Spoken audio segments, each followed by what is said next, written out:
la carta Venezia? Allora, il Presidente Bertini, siamo arrivati anche a un'altra questione un po' scottante. Siamo arrivati al punto comunque che è stato deciso, deliberato, di mettere questo ticket d'ingresso per Venezia. Un attimo c'è un messaggio: il PNRR, grande opportunità per i malandrini quest'estate. Allora, cosa ne pensa di questo? Sarà un freno? Cosa costituirà?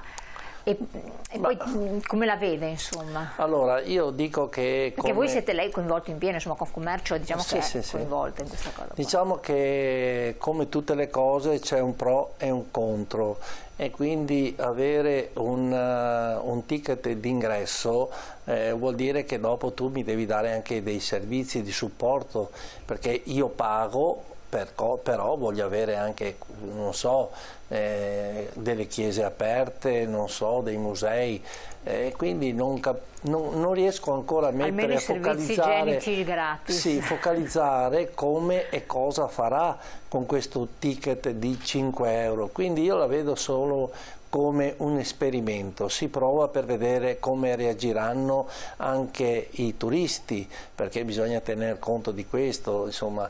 Però sempre quello di quando si fanno queste azioni qua si va sempre a colpire, diciamo, quello che ha meno possibilità, perché una famiglia, se deve pagare 20-25 euro perché per biglietto di ingresso magari sono in 5, insomma è un costo importante. Dopo, insomma, mangia qualcosa a Venezia e visita Venezia, fanno presto, insomma, a arrivare a cifre importanti. Quindi come ho detto per prima, bilanciare rinuncia al souvenir o al gelato, no? Sì, tanti dicono non prenderò questo perché devo comunque far tornare il conto. Se l'obiettivo è quello di lasciare a casa qualcuno da Venezia, può darsi che questa sia la strada giusta.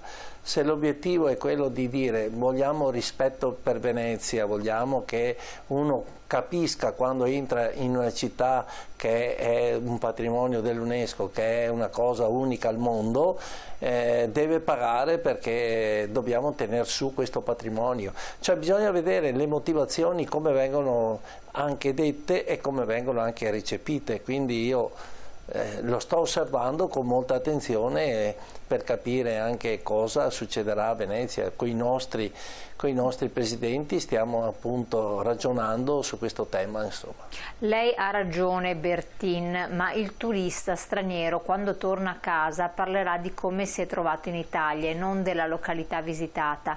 Dobbiamo fare sistema nei confronti di chi mette in imbarazzo l'Italia, perché poi ci rimettiamo tutti.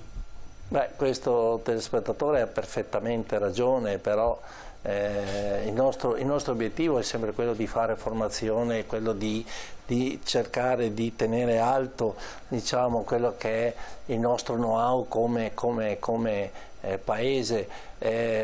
Chiaramente dappertutto diventa quasi impossibile esserci, per questo dico, noi in Veneto già facciamo un grande, ma anche altre regioni, ricordiamo che ci sono regioni che veramente fanno tesoro del turismo.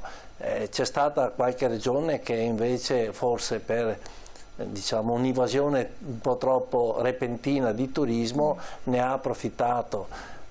Speriamo che intervenga qualcuno per spiegare anche a questi signori: guardate che voi perdete una grande opportunità di rilancio della vostra regione, se vi comportate così. C'è sempre il passaparola, come giustamente dice il telespettatore, c'è un passaparola che quando uno torna dopo dice non andate lì perché guardate che mi hanno fregato, così. Ma come facciamo tutti? Sì, anch'io, se vado su un posto dove non mi sono stato accolto bene, dove che magari hanno approfittato su qualcosa, io non ci torno più. Ma soprattutto anche quando torno a casa parlo anche in famiglia e anche con gli amici e dico guarda, quello non merita niente. Quindi, al di là delle recensioni ufficiali che uno può trovare, però effettivamente è così. Un altro messaggio: Padova è una stupenda città che potrebbe essere centrale per qualsiasi destinazione del Veneto, su questo si deve puntare, poi le sue bellezze verranno scoperte automaticamente.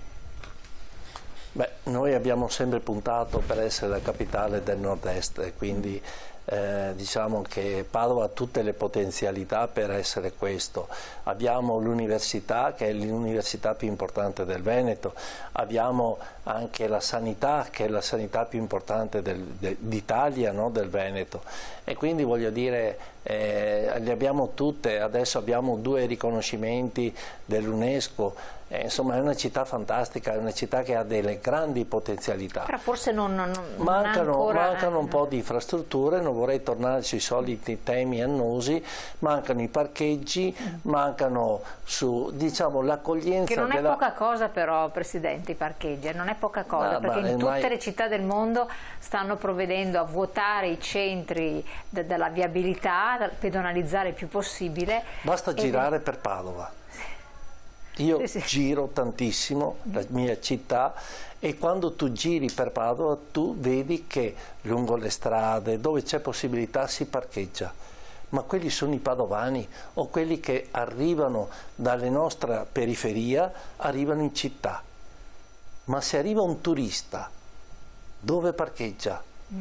Un turista deve avere un parcheggio dove è indicato all'uscita dell'autostrada, all'uscita delle arterie principali che arrivano in città. Deve avere le indicazioni per arrivare e parcheggiare. Mette giù la macchina il turista, non gira mezza giornata per trovare un parcheggio, mette giù la macchina e poi si gode la nostra meravigliosa città. Ecco, ricordate una cosa, perché forse ne avrete anche trattato con le istituzioni, mi è venuta proprio la riflessione su questo punto di vista. Ho avuto l'opportunità di girare diverse città storiche di origini romane della Spagna, ma di andare anche in Francia, quindi non voglio parlare di altri mondi, qua vicino, e costruiscono tantissimi parcheggi sotterranei. Io sto parlando storiche perché vuol dire che vanno sotto e trovano i reperti. Ma non solo all'estero, anche alcune città italiane. A questo punto in alto più di tanto non si riesce ad andare, si va sotto. Come quando fanno la metropolitana in certe realtà. Perché da noi a Padova, nella fattispecie, andare sotto non si può? Perché a un certo punto bisognerà questo dipende sempre dalla, in alto non si può andare, almeno andare sotto. Dall'amministrazione e dalle politiche che anche nei tempi hanno governato la città. Basta andare a Verona, arrivi, parcheggi sotto a 200 metri da Piazza Bra, ma basta andare nel nostro anche Alto Adige, Bolzano, tante città che l'hanno fatto. Sì, non volevo toccare altre realtà del Veneto, però di fatto... Ma qui invece abbiamo la Prandina, che stiamo ancora discutendo cosa facciamo, impiantiamo alberi, impiantiamo questo, il parcheggio no, perché il parcheggio non serve, abbiamo Piazza Insurrezione. Io mi sono permesso di parlare anche con il sovrintendente di questi problemi qua. Il sovrintendente non è che sia contrario, vuole un'azione dove che ci sia un rispetto, diciamo, anche per quello che riguarda l'archeologia, i monumenti e tutto. Quindi io dico che le cose si possono fare e si può trovare anche dove fare i parcheggi sotterranei, ma si possono trovare oggi anche gli investitori,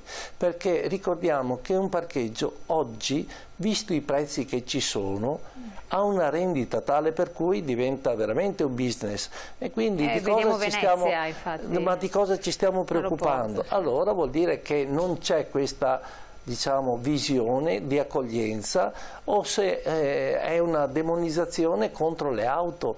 Allora c'è solo da capire. Io più di così mi sto battendo quasi tutti i giorni per questi temi, perché io considero che siano vitali. Della macchina non faremo mai a meno, saranno sempre meno inquinanti, sempre più ecologiche, saranno sempre più, diciamo, attente all'ambiente, nel rispetto dell'ambiente, che è quello che vogliamo tutti. Non è che noi vogliamo morire su camere a gas, ma magari allora si pone l'attenzione più sul riscaldamento. Ok, che adesso comincerà l'inverno, cominceremo con le domeniche ecologiche, siamo in pianura padana, allora è questo il tema che dobbiamo affrontare. Allora dobbiamo installare caldaie di terza generazione, dobbiamo assolutamente fare tutto quello che può essere utile per non inquinare e per avere un'aria sempre più pulita.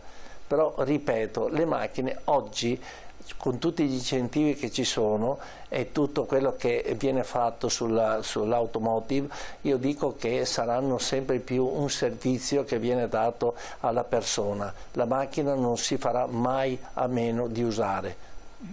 E quindi bisogna provvedere anche dove mettere queste benedette macchine, in un modo o nell'altro, nelle Direi varie... di sì. Esatto, diventa fondamentale. Parlando discorso di città, di realtà, come vede la situazione in prospettiva che si sta facendo alle Olimpiadi di Cortina? Che anche questa è un'altra situazione interessante. Sono un po' indietro con i lavori, stanno proseguendo. Sì, io sono andato anche poco tempo fa su a Cortina e ho visto che insomma i lavori stanno procedendo. Dopo non so se arriveremo al 2026 con i lavori ultimati o con i lavori da ultimare.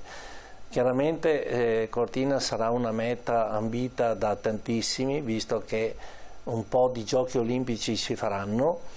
Insomma, è la regina delle Dolomiti, è un patrimonio UNESCO, è una cosa unica.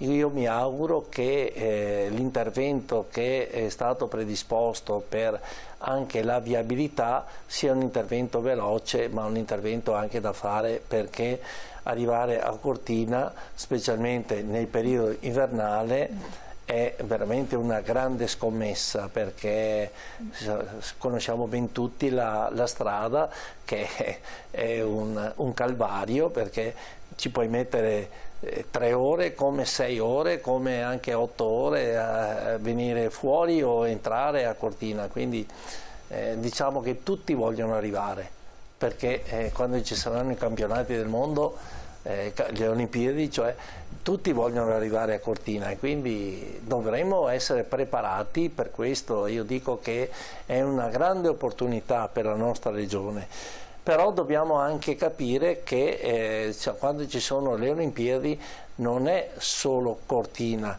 che quello che arriva nel nostro paese vorrà visitare un po' tutta l'Italia, se ce la fa, o se no, con i tempi che può, almeno il Venezia ci arriva.